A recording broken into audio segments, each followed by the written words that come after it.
साथियों नमस्कार। मेरा नाम है सुरेंद्र कुमार और आप देख रहे हैं आओ बात करें। दोस्तों, आज का हमारा विषय हमारे भारत देश के स्वतंत्रता प्राप्ति के 71वें साल में हमारा भारतवर्ष अभी चल रहा है। लेकिन बड़ा आश्चर्य होता है हम सभी सामान्य जनों को भारत देश में चली आ रही कुछ कुव्यवस्थाओं को देखकर, जिनका उन्मूलन किया तो उसी समय जाना चाहिए था जब हमारे देश को स्वतंत्रता प्राप्ति हुई थी। इन कुव्यवस्थाओं का मेरा जो तात्पर्य है वो सामाजिक कुरीतियों से तो है ही सही, साथ ही साथ हमारे भारतीय सत्ता शासन प्रशासन और सत्ता की जो चाबियां हैं, जिनसे व्यक्ति एक सामान्य व्यक्ति होते हुए जिन रास्तों से गुजरकर कुर्सी तक पहुंचता है, उनमें इन सब बातों का वह बड़ी ही चालाकी से उपयोग कर लेता है और फिर जब अपनी मंजिल पा जाता है तब उस मंजिल का भी अपने हिसाब से ही वो पूरी तरह से उपयोग करता है। तो आज मैं इस वीडियो के माध्यम से आप तक अपने विचार इसी विषय पर रखना चाहूँगा। आप सभी से पुनः अपील करता हूँ कि यदि मेरे वीडियो आपको पसंद आए तो हाथों हाथ लाइक कर दीजिए। अपने साथियों तक इनको पहुंचाने की सेवा में ज़रूर आप हिस्सेदारी लें। और जिन साथियों ने मेरे चैनल को सब्सक्राइब नहीं किया हो तो कृपया लाल बटन दबाकर मेरे चैनल को सब्सक्राइब भी करें, ताकि मेरे आने वाले वीडियो का नोटिफिकेशंस आपको हैंड टू हैंड मिल जाए।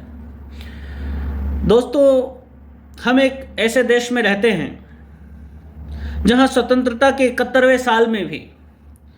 भ्रष्टाचार का बोलबाला है।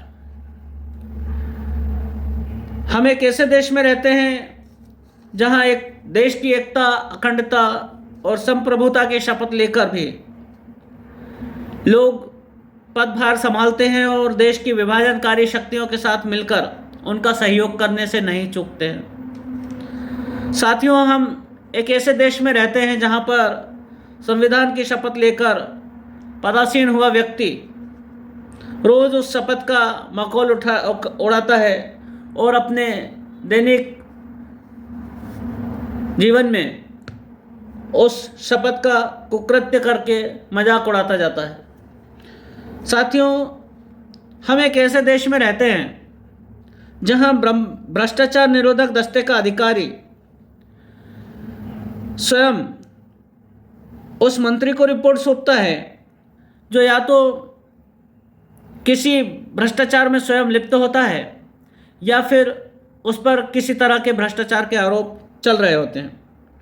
ऐसे में आप समझ सकते हैं कि भ्रष्टाचार पर किस प्रकार लगाम लगाई जा सकती है। चूँकि सत्ता और व्यवस्था दोनों एक ही श्रृंखला की दो कड़ियाँ हैं और एक दूसरे के सकारात्मक सहयोग से ही आगे बढ़ने का काम होता है, तब हम ये अंदाज़ा लगा सकते हैं कि किस तरह से यहाँ पे भ्रष्टाचार का नाश करने के नाम पर हम आम जनमानस के साथ कैसा ये लोग धोखा करते हैं। दोस्तों, हम एक ऐसे देश में रहते हैं जहाँ मामूली प्यून की भर्ती के लिए डिग्रियाँ मांगी जाती हैं। उन डिग्रियों का सत्यापन किया जाता है, उनकी सत्यता की जांच की जाती है, उसकी पुष्टि की जाती है, उसके बाद उसे पदभार दिया जाता है। लेकिन जिन लोगों को देश का प्रतिनिधित्व करने के लिए, देश की जनता का प्रतिनिधित्व करने के लिए, देश के सभी विभागों का प्रतिनिधित्व करने के लिए, उनका मुखिया बनने के लिए चुनाव लड़कर सत्ता तक पहुंचना होता है, उनकी डिग्रियों के बारे में कोई बात नहीं करना चाहता है, उन डिग्रियों की सत्यता की कोई जांच नहीं करना चाहता है, उनके सत्यापन से किसी को कोई मतलब नहीं रहता है। ये देश के साथ ही नहीं, देश के भविष्य के साथ भी एक बहुत बड़ा खिलवाड़ है, जो तत्काल प्रभाव से हमारे सभी जिम्मेदार नागरिकों के हस्तक्षेप से और सभी जिम्मेदार और सेवाभावी नेताओं के सहयोग से इस कार्य को जल्द से जल्द ठीक तरह से संचालित किया जाना बहुत आवश्यक है। दोस्तों, हम एक ऐसे देश में रहते हैं जहां पे एक 9वीं पास व्यक्ति नेता साइकिल चलाता है और लगभग आधा दर्जन IAS और IPS के अधिकारी उसके चारों ओर पैदल दौड़ लगाते हैं। यह सीधा सीधा मखौल है हमारे देश की शिक्षा व्यवस्था का, राजनीति के द्वारा उड़ाया जाने वाला सीधा सीधा मखौल है। इससे यह सिद्ध होता है कि आपके जीवन में कामयाबी आपकी शिक्षा से अधिक आपकी प्रसिद्धि पर निर्भर करती है। साथियों, हम एक ऐसे देश में रहते हैं जहाँ पर शिक्षा के मंदिर में शिक्षा का, न्याय के मंदिर में न्याय का और लोकतंत्र के मंदिर में लोकतंत्र का रोज़ गला घोंटा जाता है। हम एक ऐसे देश में रहते हैं जहाँ कोई देश हित की बात कह दे तो कुछ लोगों के द्वारा उसे एक विशेष पार्टी का आदमी सिद्ध कर दिया जाता है, और वहीं यदि कोई एक व्यक्ति किसी विशेष पार्टी की आलोचना में कुछ कह देता है या उसका विरोध करने लगता है तो उसे बिना सोचे समझे देशद्रोही का मेडल दे दिया जाता है, जो सरासर गलत है। इस तरह की व्यवस्था नहीं होनी चाहिए। व्यक्ति को अभिव्यक्ति की आज़ादी के अनुसार बोलने का अधिकार होना चाहिए, और सामान्य जो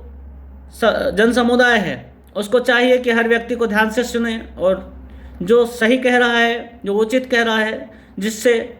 अधिकतर लोग प्रभावित होते हैं, उस व्यक्ति को समाज के द्वारा तवज्जो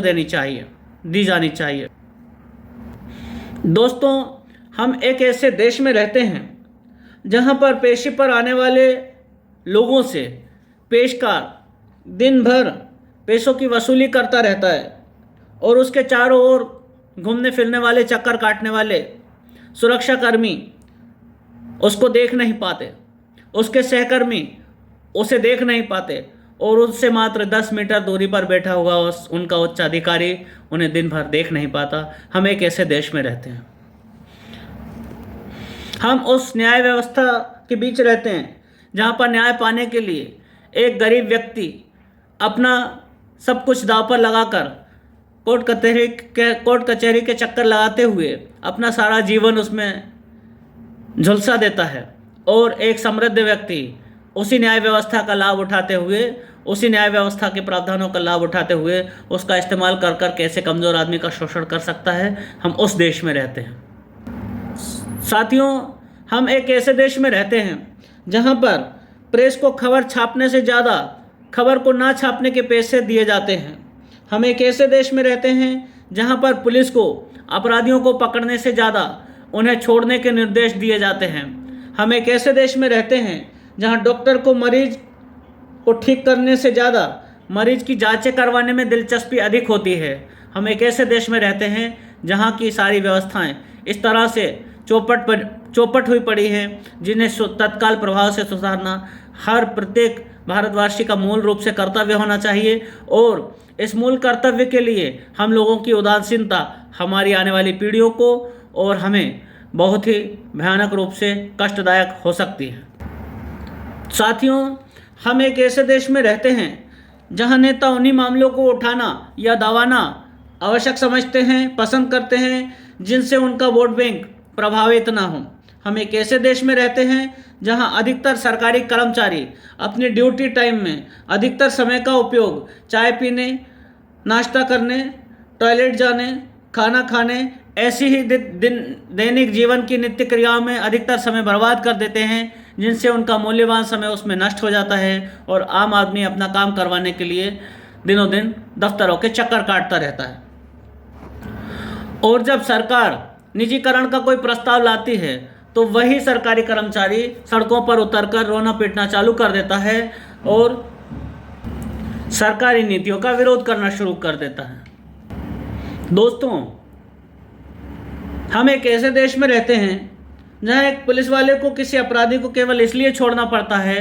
क्योंकि वो एक किसी नेताजी का खास आदमी होता है या उनका रिश्तेदार होता है या उनके किसी आदमी का रिश्तेदार होता है, जिससे हमारे देश की न्याय व्यवस्था बहुत बुरी तरह से प्रभावित होती है। लेकिन हम भारतीय इन सभी समस्याओं को देखकर भी अनदेखा कर देते हैं। साथियों, हम एक ऐसे देश में रहते हैं जहां कोई प्रतिभाशाली व्यक्ति आरक्षण का लाभ सिर्फ इसलिए नहीं पा सकता क्योंकि आरक्षण की व्यवस्था जातिगत तौर पर है, जिसका व्यक्ति की वित्तीय दुर्दशा से जिसका कोई लेना देना नहीं है, सिर्फ इसलिए उसे आरक्षण का लाभ नहीं मिल पाता है प्रतिभाशाली व्यक्तियों के साथ होने वाला ऐसा अन्याय हम लोग चुपचाप सह लेते हैं। इसकी वजह से भी हमारे देश को भविष्य में बहुत सारी कठिनाइयों का सामना करना पड़ सकता है और वर्तमान समय में भी कर ही रहे हैं। जबकि हमारे देश में के प्रतिभाशाली व्यक्ति विदेशों में उच्च आयोगों में भर्ती होते हैं और विदेशी सिस्टम को, विदेशी सत्ताओं को, विदेशी समाज को एक बहुत बड़े लाभ को प्रदान करने में सहायक होते हैं। साथियों, हम एक ऐसे देश में रहते हैं जहां यदि किसी नेता को जांच एजेंसियां हैं तो वह अपना पक्ष रखने के बजाय सत्ताधारी दल पर उन विभागों का गलत उपयोग करने का आरोप लगाने में जुट जाता है। जबकि होना यह चाहिए कि यदि उससे जांच एजेंसियां तलब करती हैं तो उन्हें अपना पक्ष जांच एजेंसियों के सामने रखना चाहिए। यदि वह स्वच्छ हैं, यदि वह निष्कलंक हैं, तो उन जांच प्रक्रियाओं से बाहर निकलने के बाद उनकी प्रसिद्धि में और उनकी योग्यता में और अधिक वृद्धि होगी, जिसे भारत देश की जनता समझेगी और उन्हें अपने क्षेत्र में आगे बढ़ाने का कार्य करेगी। लेकिन बड़े ही आश्चर्य के साथ हमें यह कहना पड़ता है कि ऐसा होने के बाद भी कई सारे नेता जो भ्रष्टाचार के आरोप में जेल में होकर आए हैं या भ्रष्टाचार के आरोप में जो लोग जांच एजेंसियों का सामना कर रहे हैं या जिन पर भ्रष्टाचार का आरोप तय हो चुका है, उनको भी जब चुनाव आते हैं तो भर भर कर इस तरह से वोट दिए जाते हैं जो ये सिद्ध करता है कि हम भारतीय कभी भी बदलने वाले नहीं हैं। साथियों, एक बात का ध्यान रखना यहाँ बहुत आवश्यक है, यदि हम नहीं बदलेंगे तो परिस्थितियाँ हमें बदल देंगी और जब परिस्थितियाँ इंसान को बदलती हैं तो वह बदलाव बड़ा ही दुखदायक होता है। इसलिए समय रहते समाज में जागरूकता की एक ऐसी चेतना का प्रसार होना बहुत आवश्यक है जिससे जो हमारे देश के लिए, हमारे राज्यों के लिए, हमारे संतानों के लिए और हमारे लिए बहुत सुखकारी हो, समृद्धिकारी हो और हितकारी हो। ऐसी आशा के साथ कि मेरी ये अपील आप सभी तक ठीक तरह से पहुंची होगी। मैंने कई सारी जगहों पर कई सारी बातों में कुछ ऐसी बातों का भी जिक्र किया है जिससे बहुत सारे लोगों की भावनाओं को आहत भी करूंगा, तो उसके लिए मैं पहले से ही क्षमा चाहता हूं। कहना तो नहीं चाहता था, लेकिन परिस्थितियां कहने पर विवश कर देती हैं। इसलिए अपने इस भाई को सहयोग देने की कृपा करें और मेरे वीडियो को आगे तक पहुंचाने की कृपा करें। साथ ही साथ वीडियो को लाइक करना ना भूलें, चैनल को सब्सक्राइब करना ना भूलें और अपने साथियों तक इस वीडियो तक पहुंचाने में मेरी मदद करें। जय श्री राम।